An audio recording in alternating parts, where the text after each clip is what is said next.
This program is presented by University of California Television. Like what you learn? Visit our website or follow us on Facebook and Twitter to keep up with the latest UCTV programs.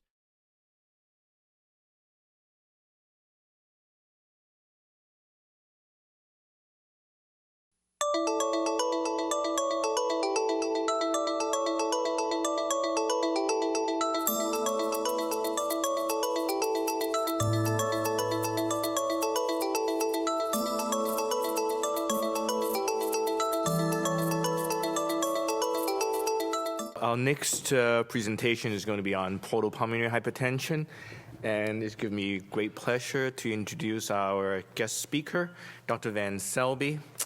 Dr. Van Selby has been at UCSF for a long time, right? Yes. Starting with MD degree at UCSF, and then residency in internal medicine, and then the cardiology fellowship, and also a advanced fellowship in heart failure and heart transplant at UCSF.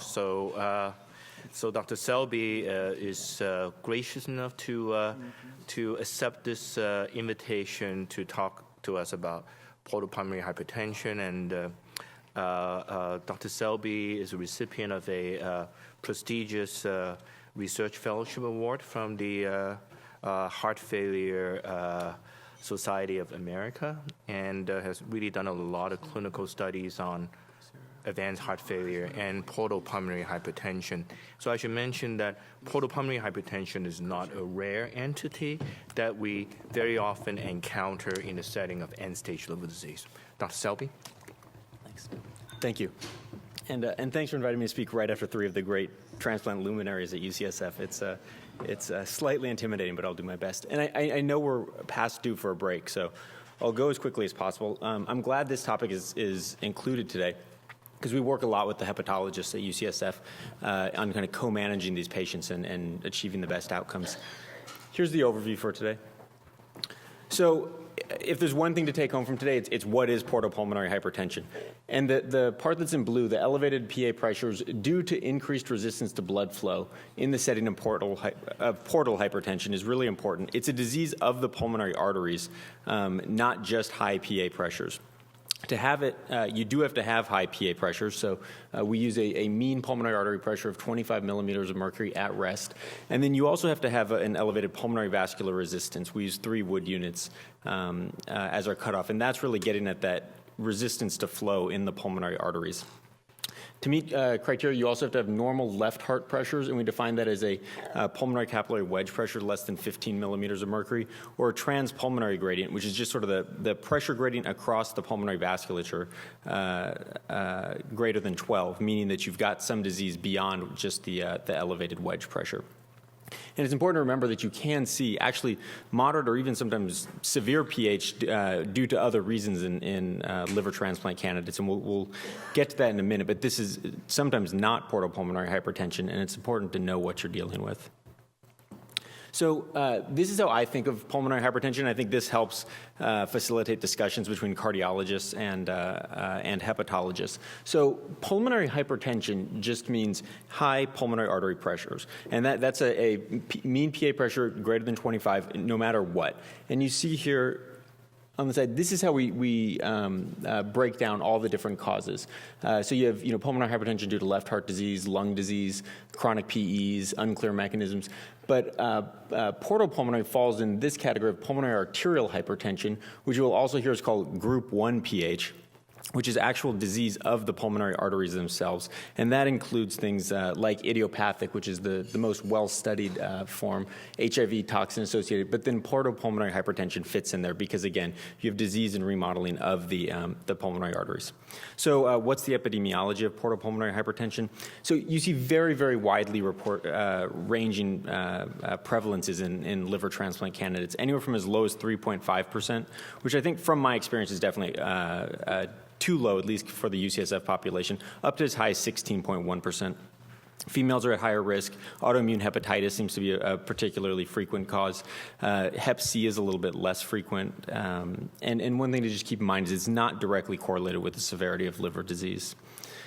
And this just brings that home. So if you look at the last row here, it gives the association, or the correlation, I should say, between the MELD score, if I can get this up, the MELD score and all the different invasive hemodynamics we look at. So things like the mean pulmonary pressure, there's essentially no correlation at all.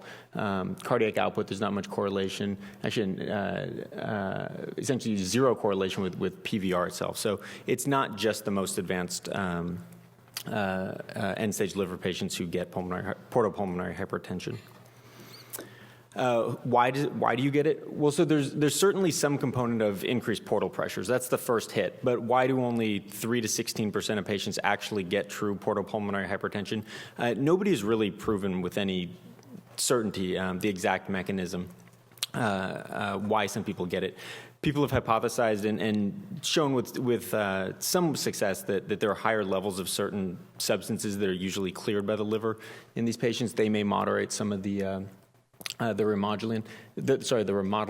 There may be a genetic predisposition. This is kind of grows from the fact that we do have a familial pulmonary hypertension in which some specific well-described mutations increase the risk of PH. People think maybe the people who develop portal pulmonary have some of those same genetic risks.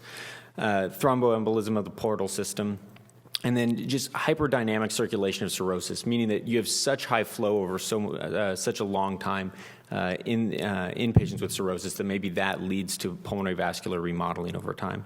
Again, none of these have been shown for sure. We really don't know exactly why some people get it. Pathologically, it actually looks very similar to idiopathic pulmonary hypertension. So the straight arrow is some of the intimal thickening and fibrosis that you see.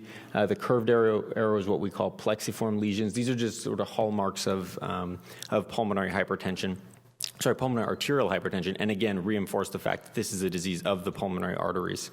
You also frequently see in situ thrombosis of the pulmonary arteries. We see that in all forms of pulmonary arterial hypertension, and I'll get to why that's significant in a minute.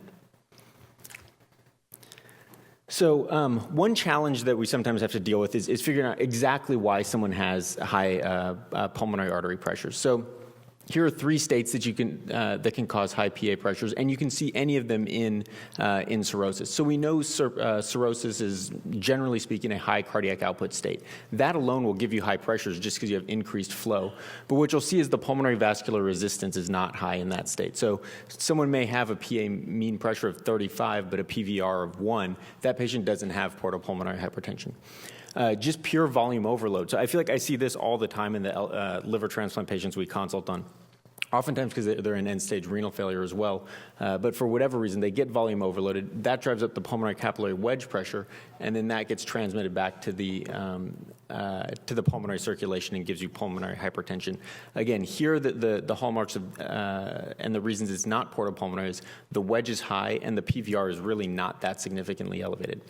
The last one, vasoconstriction and proliferation and thickening, is what we see in portal pulmonary.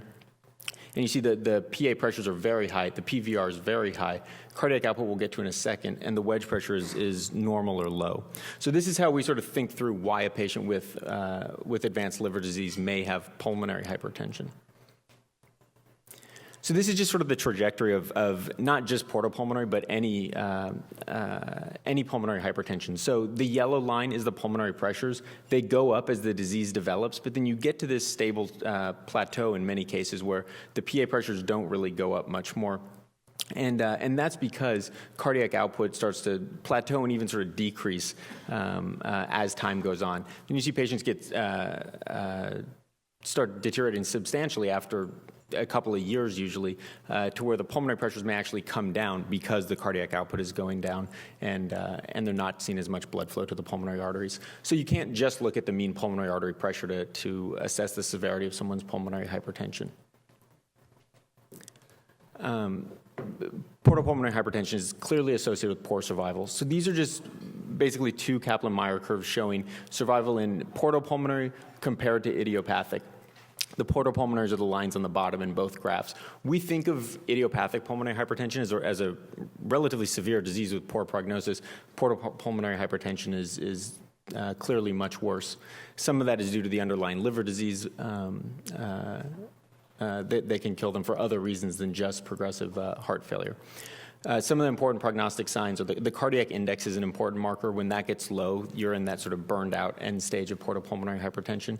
And then also the severity of the cirrhosis, not surprisingly, predicts death. So what do we do for these patients? Well, we know that no therapy alone has a very poor survival. All the patients in that registry data I just showed were on some sort of therapy. Medical therapy alone is okay, but still a poor 5-year survival. Transplant alone is better than nothing, but still has poor survival. And really what we go for in these patients is treating the pulmonary hypertension to get them to the transplant. So we'll go through how we do this briefly. So when you first have a patient with portal pulmonary hypertension, things you can think about right away, other than just getting them to the cardiologist, is A, do they need diuresis?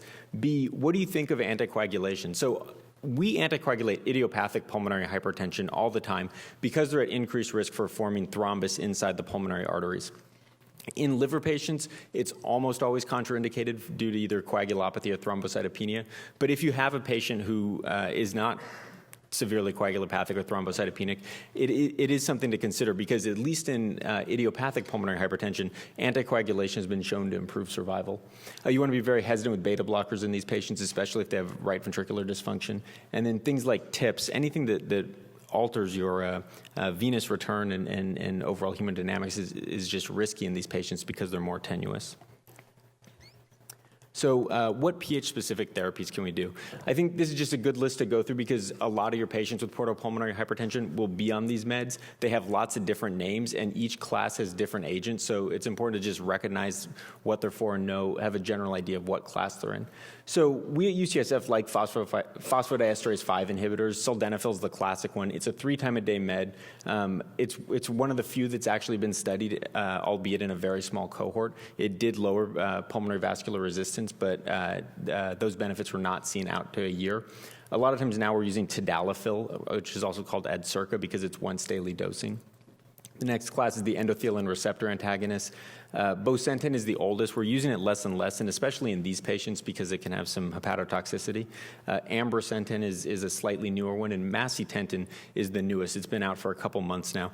The company that makes macitentan is actually in the planning stage of a clinical trial of macitentan for portal pulmonary hypertension. So it'll be nice because it'll be one of the bigger clinical studies we have of a therapy in portal pulmonary hypertension, and it'll be very nice to see if what the benefit is. We use a lot of these medications in portal pulmonary, just extrapolating from studies in idiopathic and other types of pulmonary hypertension, but these patients are rarely included in the trials. Prostacyclins we'll get to in a second. And then there's a new class of medicine. The only agent approved so far is riociguat or Adempas. You probably won't be seeing it as much in your portal pulmonary patients. It hasn't been studied in them. It's mostly being used in pulmonary hypertension due to chronic thromboembolic disease. So this is a nice study that came out of UCSF a while ago now, 2007, looking at Flolan. Flolan is epoprostenol. It's our oldest and far and away best prostacyclin and overall best therapy for pulmonary hypertension. Here you see that in portal pulmonary patients, it has all the effects you want. It lowers the mean PA pressure, lowers the transpulmonary gradient, and actually has some inotropic effects. It boosts the cardiac output and index and lowers the pulmonary vascular resistance.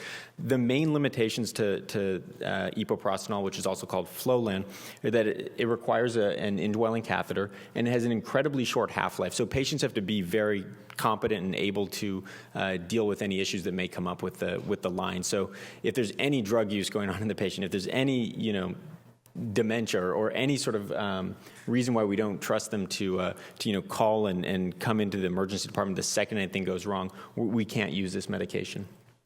Side effects, it causes a lot of headache, jaw pain, flushing. The biggest thing we see in liver failure patients is it can worsen thrombocytopenia, and then obviously complications related to the catheter. The other prostacyclins, treprostinil or Remodulin is something you'll see us use a lot. It's got a longer half-life, so you can use it in patients who you don't quite trust with Flolan.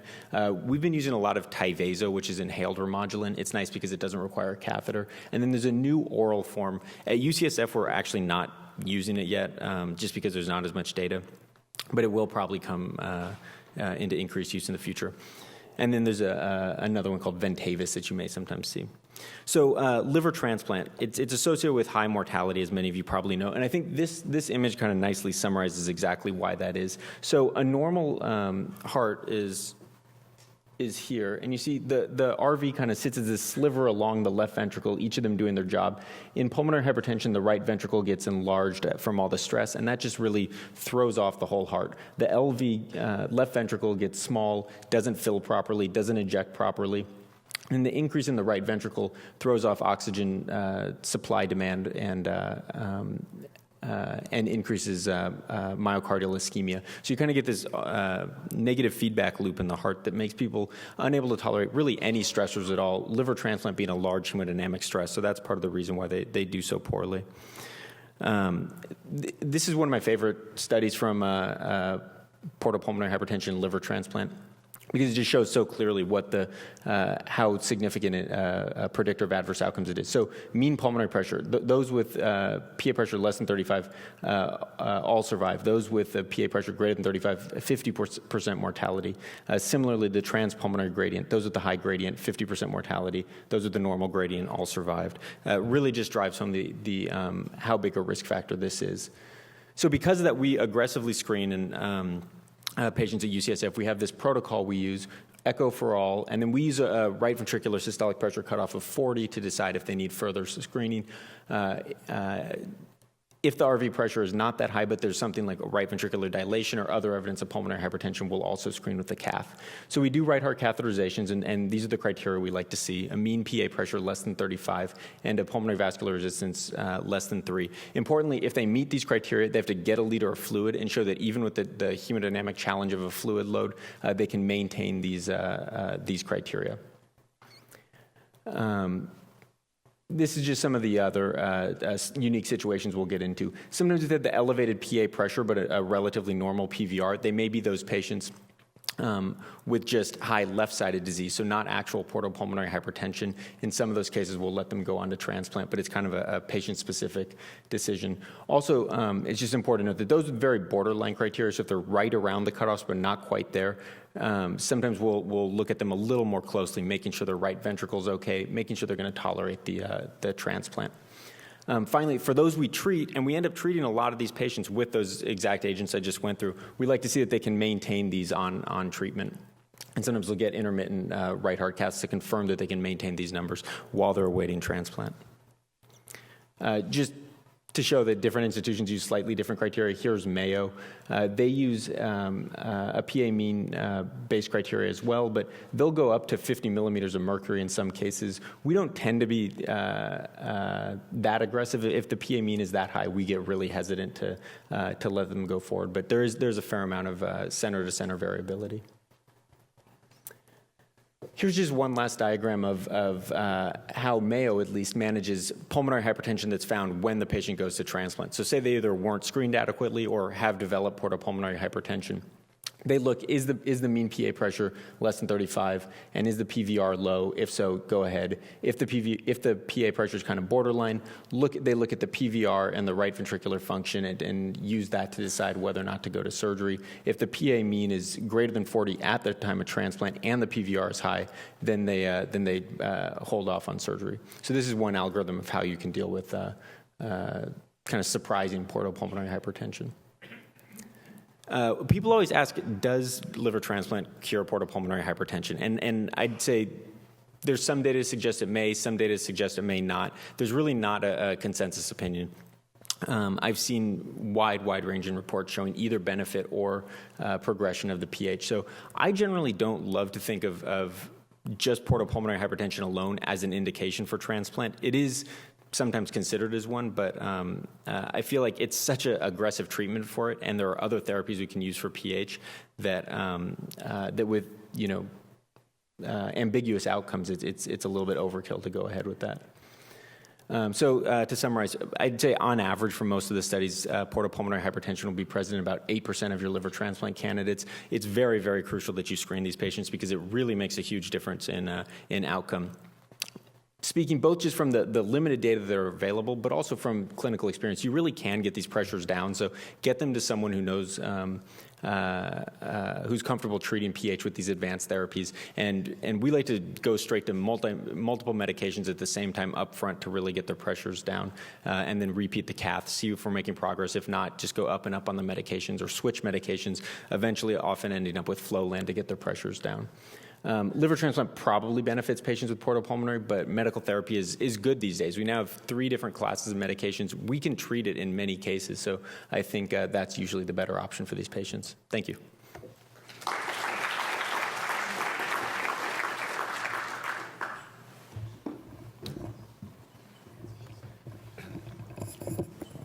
Thanks very much. Great summary. Let me ask the first question. So, if you see a patient, say, who has dilated right heart, PA pressure is very high, PVR is very high, and then you're trying to think about transplant, is there a threshold when you say this patient really has no chance to get the PA pressure to meet transplant criteria? Yeah.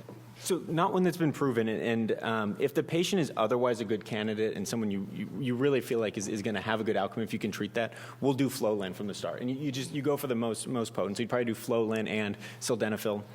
Crank it up and up and up. Some patients can tolerate huge doses of Flolan. Some can't at all, but you basically go up until symptoms limit them. And sometimes it's shocking how much improvement you can see. You also have to look at the patient and say, are they going to be alive 6 months from now when the Flolan really reaches its full effect? So it's a discussion between the cardiologist and hepatologist.